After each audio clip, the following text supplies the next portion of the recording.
ಅಧ್ಯಾಯ 43. ಬರವು ಕಾನಾನಿನಲ್ಲಿ ಘೋರವಾಗಿತ್ತು. ಈಜಿಪ್ಟಿನಿಂದ ತಂದ ದವಸ ಧಾನ್ಯ ಮುಗಿದು ಹೋಗಿತ್ತು.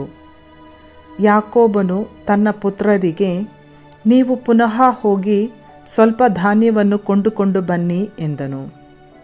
ಅದಕ್ಕೆ ಯೆಹೂದನು ಹೀಗೆಂದನು, ಆ ಮನುಷ್ಯ ನಮಗೆ, ನಿಮ್ಮ ತಮ್ಮನನ್ನು ಕರೆದುಕೊಂಡು ಬಂದ ಹೊರತು ನನ್ನ ದರ್ಶನಕ್ಕೆ ಬರಕೂಡದು ಎಂದು ಕಡು ಖಂಡಿತವಾಗಿ ಹೇಳಿಬಿಟ್ಟಿದ್ದಾನೆ.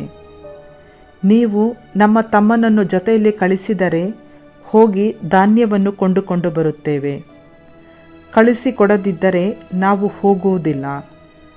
ಆ ಮನುಷ್ಯ ನಿಮ್ಮ ತಮ್ಮ ನಿಮ್ಮ ಸಂಗಡ ಇಲ್ಲದಿದ್ದರೆ ಸಮ್ಮುಖಕ್ಕೆ ಬರಲೇ ಕೂಡದು ಎಂದಿದ್ದಾನೆ. ಅದಕ್ಕೆ ಯಾಕೋಬನು, ನಿಮಗೆ ಇನ್ನೊಬ್ಬ ತಮ್ಮನಿದ್ದಾನೆಂದು ಆ ಮನುಷ್ಯನಿಗೆ ಹೇಳಿ ನನ್ನನ್ನೇಕೆ ಈ ಸಂಕಟಕ್ಕೆ ಗುರಿ ಮಾಡಿದಿರಿ ಎಂದನು. ಆಗ ಅವರು, ಆ ಮನುಷ್ಯ ನಿಮ್ಮ ವಿಷಯದಲ್ಲೂ ನಮ್ಮ ಮನೆಯವರ ವಿಷಯದಲ್ಲೂ ಸೂಕ್ಷ್ಮವಾಗಿ ವಿಚಾರಿಸಿದ.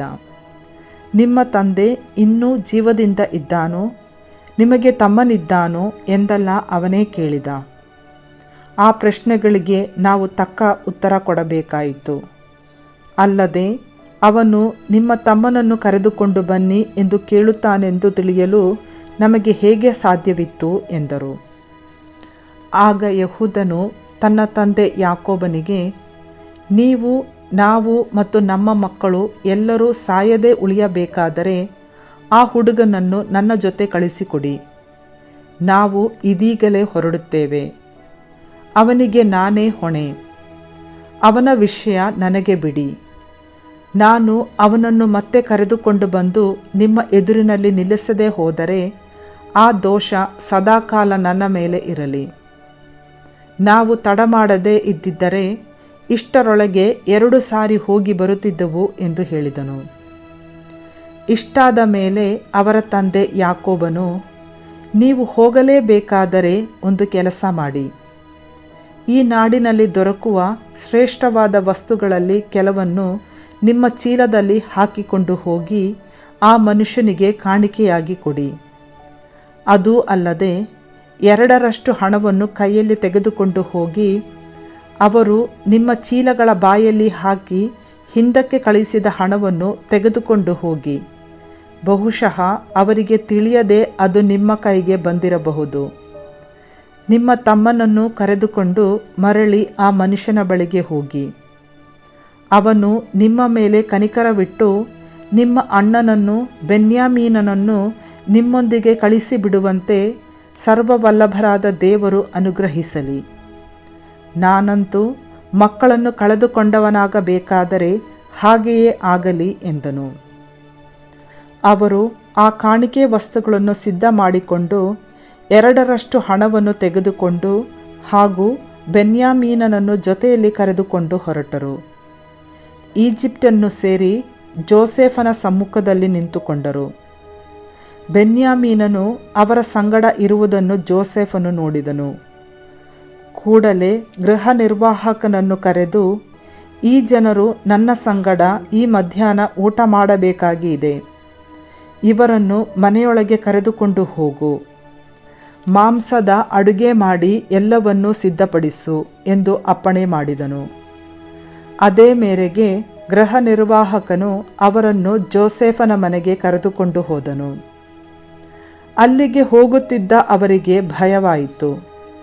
ಹಿಂದೆ ನಾವು ಚೀಲಗಳಲ್ಲಿ ವಾಪಸ್ಸು ತೆಗೆದುಕೊಂಡು ಹೋದ ಹಣದ ಪ್ರಯುಕ್ತವೇ ಅವನು ನಮ್ಮನ್ನು ತನ್ನ ಮನೆಯೊಳಗೆ ಕರೆಸಿದ್ದಾನೆ.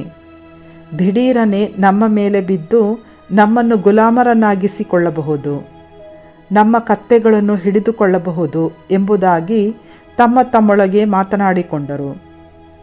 ಮನೆಯ ಬಾಗಿಲ ಬಳಿ ಗೃಹ ನಿರ್ವಾಹಕನಿಗೆ, ಅಯ್ಯ, ಮೊದಲೊಂದು ಸಾರಿ ಆಹಾರ ಪದಾರ್ಥಗಳನ್ನು ಕೊಂಡುಕೊಳ್ಳುವುದಕ್ಕೆ ಬಂದಿದ್ದೆವು.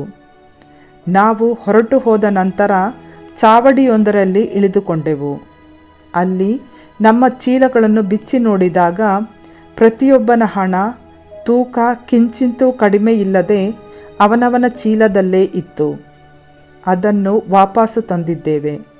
ದವಸವನ್ನು ಕೊಂಡುಕೊಳ್ಳುವುದಕ್ಕೆ ಬೇರೆ ಹಣ ತಂದಿದ್ದೇವೆ.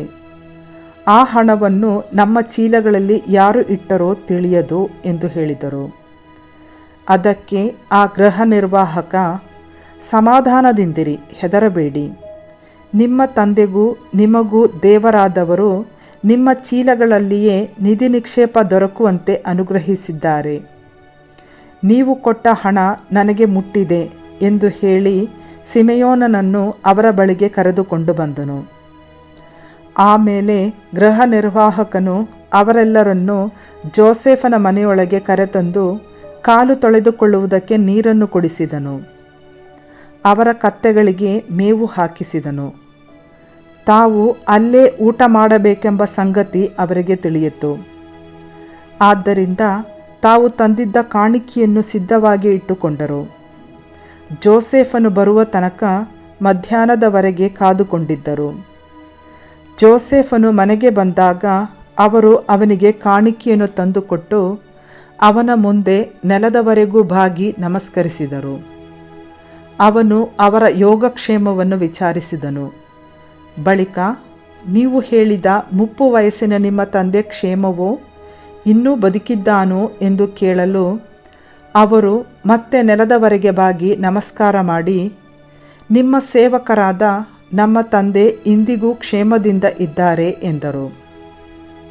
ಅನಂತರ ಕಣ್ಣೆತ್ತಿ ತನ್ನ ಒಡಹುಟ್ಟಿದ ತಮ್ಮನಾದ ಬೆನ್ಯಾಮೀನನನ್ನು ನೋಡಿದನು. ನೀವು ಹೇಳಿದ ನಿಮ್ಮ ಕಿರಿಯ ತಮ್ಮ ಇವನೇನೋ ಎಂದು ಕೇಳಿ ಅವನಿಗೆ, ಮಗು, ದೇವರ ಪ್ರೀತಿ ನಿನ್ನ ಮೇಲಿರಲಿ ಎಂದು ಹೇಳಿದನು.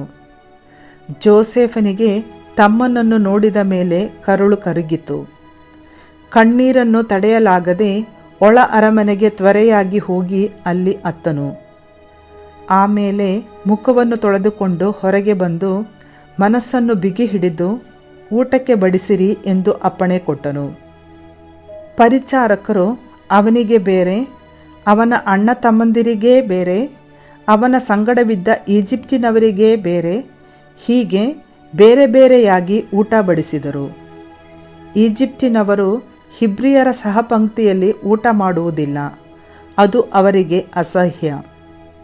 ಜೋಸೆಫನು ತನ್ನ ಅಣ್ಣ ತಮ್ಮಂದಿರನ್ನು ಹಿರಿಯವನು ಮೊದಲ್ಗೊಂಡು ಕಿರಿಯವನವರೆಗೂ ಅವರವರ ವಯಸ್ಸಿನ ಪ್ರಕಾರ ಕುಳ್ಳಿರಿಸಿದ್ದನು. ಇದನ್ನು ಗಮನಿಸಿದ ಅವರು ಒಬ್ಬರನ್ನೊಬ್ಬರು ನೋಡುತ್ತಾ ಆಶ್ಚರ್ಯಪಟ್ಟರು. ಜೋಸೆಫನು ತನ್ನ ಮುಂದೆ ಬಡಿಸಿದ್ದ ಪದಾರ್ಥಗಳಲ್ಲಿ ಅವರಿಗೆ ಭಾಗಗಳನ್ನು ಕಳಿಸಿದನು. ಬೆನ್ಯಾಮೀನನಿಗೆ ಬಂದ ಭಾಗವಾದರೋ ಮಿಕ್ಕವರ ಭಾಗಗಳಿಗಿಂತ 5ರಷ್ಟು ಹೆಚ್ಚಾಗಿತ್ತು. ಅವರು ಯಥೇಚ್ಛವಾಗಿ ಪಾನ ಮಾಡಿ ಜೋಸೆಫನ ಸಂಗಡ ಸಂಭ್ರಮದಿಂದಿದ್ದರು.